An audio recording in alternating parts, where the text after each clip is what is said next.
Hi hello welcome to post 360. నేను మీ Murali Rapalli. Game Changer movie థియేటర్లలో రిలీజ్ అయింది. అసలు ఎలా వెళ్తుంది? ఎందుకంటే నిన్న ఈవినింగ్ వరకు మేము చూస్తూనే ఉన్నాం. టికెట్స్ అయితే సరిగా బుక్ అవ్వట్లేదు. అసలు నార్త్లో అయితే టికెట్ బుకింగ్సే లేవు. చాలా చాలా తక్కువ బుకింగ్స్ అయినాయి. ఇంకా ఓవర్సీస్లో కూడా టికెట్ బుకింగ్స్ అంతే తక్కువగా బుక్ అవడం జరిగింది. దీనిపైన మేము నెంబర్ ఆఫ్ వీడియోస్ చేసాం. గేమ్ చేంజర్కి ఒమన్ సాధు అనే ఒక ఎవరైతే సెన్సార్ బోర్డ్ మెంబర్గా ఉన్నారో తను రివ్యూ చెప్పడం జరిగింది.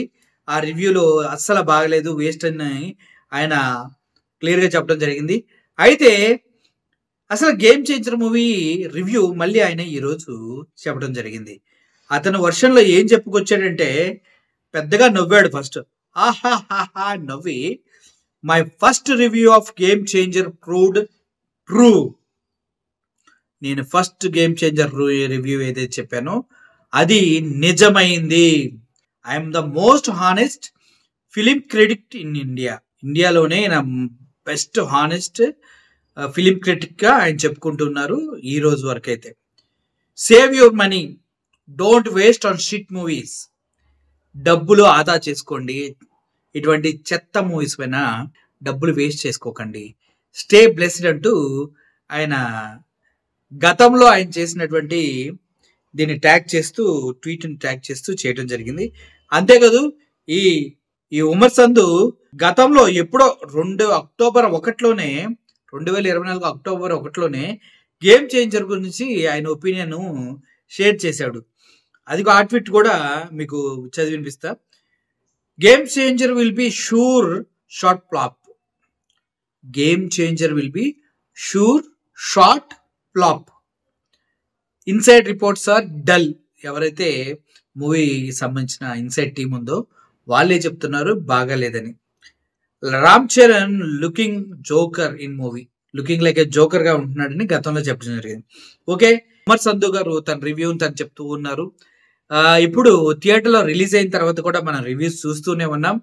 ఎలా ఉంది సినిమా అంటే ఒక్కొక్కరు భయంకరమైన కామెంట్స్ చేస్తూ ఉన్నారు.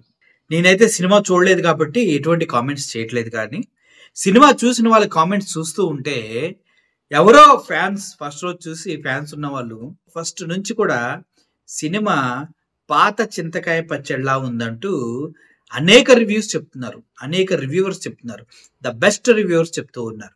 పాత చింతకాయ పచ్చడిలా ఉంది, రామ్ చరణ్ తప్పు చేశాడా, శంకర్ పాత సినిమాలు ఏవైతే ఉన్నాయో ఒక పొలిటికల్ వ్యవస్థ తప్పు చేస్తూ ఉంటుంది, లేదంటే ఒక వ్యవస్థలో తప్పు జరుగుతుంది, దానివల్ల కొంతమంది బాధపడతారు, వాటిని ఉద్ధరించడానికి ఒక హీరో లాంటి ఒకడు వస్తాడు, వాడు అన్నిటినీ మార్చేస్తూ ఉంటాడు, ప్రభుత్వానికి గుణపాఠం చెప్తూ ఉంటాడు. ఇదే స్టోరీ.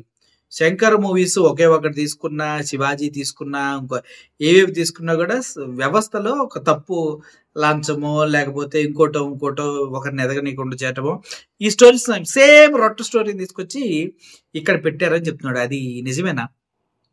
సేమ్ రొట్ట స్టోరీ, పాత రొట్ట స్టోరీని తీసుకొచ్చి గేమ్ చేంజర్లో పెట్టాడంట, నిజమేనా? దట్టు సాంగ్స్ కూడా ఒక సాంగ్ లేపేశారంట, బాగాలేదంట.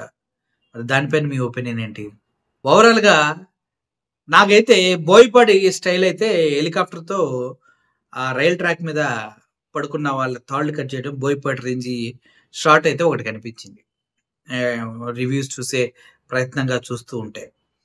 ఓవరాల్గా సినిమా మాత్రం డొల్లా, ఏం లేదని చెప్తున్నారు. కొంతమంది అయితే దీన్ని ఆడకుండా చేయటాలు, దీనిపైన కామెంట్ చేయటాలు కూడా వేస్టే, రెండో రోజుకి ఎత్తేస్తారు, అసలు కలెక్షన్సే లేవని చెప్తూ ఉన్నారు. ఓవరాల్గా అయితే రామ్ చరణ్ కెరియర్లో మంచి హిట్ పడాల్సిన టైం ఇది. ఎందుకంటే తన సహచరులు అందరూ కూడా నెక్స్ట్ లెవెల్లో ఉన్నారు. ఇప్పుడు రామ్ చరణ్కి హిట్ పడితే తన కెరియర్కి చాలా ఉపయోగపడేది. ఎందుకంటే తట్టు శంకర్ లాంటి పెద్ద డైరెక్టరు ఆయన చేతిలో పడి మంచి బ్లాక్ బస్టర్ కొట్టే టైం ఇది. కానీ అంత లేదేమో అనిపిస్తుంది రివ్యూస్ అన్ని చూస్తుంటే. ఒక రివ్యూర్ అయితే క్లియర్గా చెప్తూ ఉన్నాడు, అతని దగ్గర నాకు తెలిసి 80,000 90,000 చూశారు 3 గంటల్లో. ఆయన క్లియర్గా చెప్తున్నాడు ఏం లేదు సినిమాలో, ఏం లేదని చెప్తూ ఉన్నాడు. ఏం లేదు, అసలు ఎందుకు వెళ్ళాము కూడా తెలియదు, డబ్బులు వేస్ట్ అయ్యా అంటున్నారు. నిజంగా డబ్బులు వేస్ట్ అయితే మాత్రం ఒకసారి ఆలోచించండి. సినిమా బాగుంటే కంపల్సరీగా ఎంకరేజ్ చేయండి మీరు. ఈ అమర్ సంధు చెప్పినటువంటి రివ్యూస్ మేము చెప్తున్నప్పుడు కింద ఒక్కొక్కడు ఒక విధంగా కామెంట్ చేస్తూనే ఉన్నాడు. ఇంకొకడైతే ఎవడో ఇక్కడ హైదరాబాద్లో ఒకడు ఉంటాడు, వాడు 50,000 కోట్లు కలెక్షన్స్ అని మంచి కామెడీ చేస్తూ ఉన్నారు. ఓవరాల్గా సినిమాకి సంబంధించి మనం మాట్లాడుకోవాల్సి వచ్చినట్లయితే అనుకున్నంత అయితే లేదంటూ రివ్యూస్ చెప్తూ ఉన్నాయి. రివ్యూస్ చూసి సినిమాకి వెళ్ళవలసిన అవసరం లేదు. బట్ ఒకే రివ్యూని 100 మంది 1000 మంది చెప్తే మాత్రం కంపల్సరిగా ఆలోచించాలి. ఎవడో పగబట్టి కోపం ఉన్నవాడు, రామ్ చరణ్ అంటే కోపం ఉన్నవాడు, మెగా ఫ్యామిలీ అంటే కోప్పడేవాడు, వాళ్ళు రివ్యూస్ చేస్తే మీరు చూడాల్సిన అవసరమే లేదు. ఎందుకంటే ఫేక్ రివ్యూస్ అవుతాయి. కానీ సినిమా రిలీజ్కు ముందు నుంచి ట్రైలర్ దగ్గర నుంచే గేమ్ చేంజర్కి నెగిటివ్ టాక్ అనేది రావడం జరిగింది. అంతేకాదు ఇప్పుడు సినిమా రిలీజ్ అయినా కూడా పెద్ద వైబ్ ఏం కనిపించట్లేదు. టికెట్లు మనం ఇప్పుడు చూసినా కూడా ఆన్లైన్లో టికెట్లు దొరికేస్తున్నాయి. స్టిల్ ఇప్పుడు కూడా మీరు చెక్ చేయొచ్చు, ఆన్లైన్లో టికెట్లు ఉన్నాయి. పైగా సాటర్డే సండే తర్వాత మళ్ళీ వెంటనే డాకు మహారాజ్ వస్తుంది.